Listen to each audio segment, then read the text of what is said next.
Ayan. Tanghali tayo ng gising, kaya medyo tanghali na. Pero at least, maarawan man lang tayo.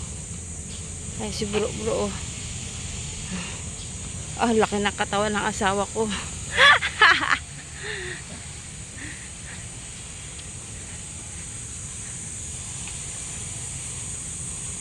Aski dyan pa, dito ka pa.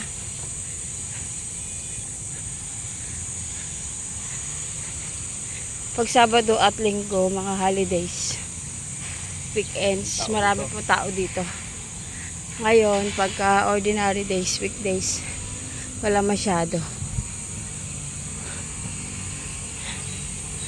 Ayan po yung Seda Hotel, mga palalabs, dito sa Nuvali. Ayan, landmark. Landmark.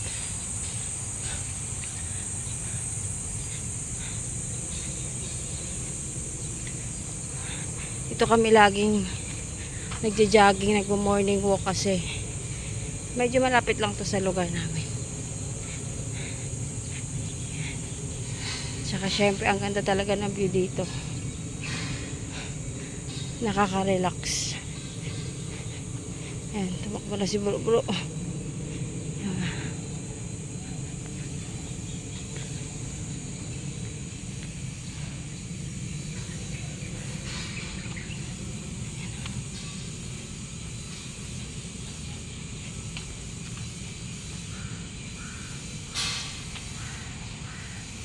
Daming mga puno.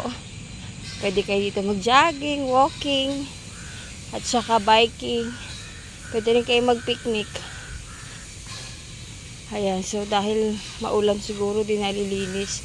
Pero usually napakalinis dito talaga. Wala kang makikita mga dahon-dahon.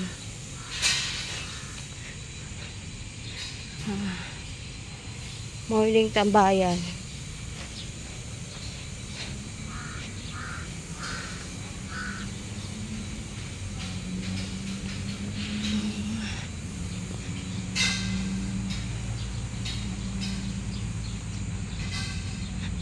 Ayan po yung lake.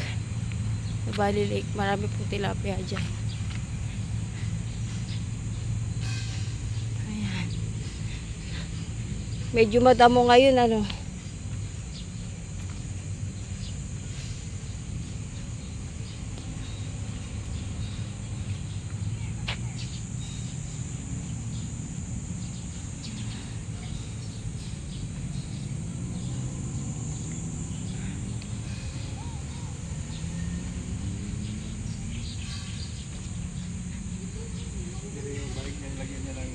Ang kasat.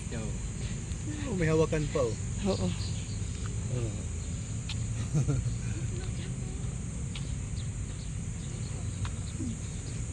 Saan tayo nag-park? Diyan tayo nag-park, di ba?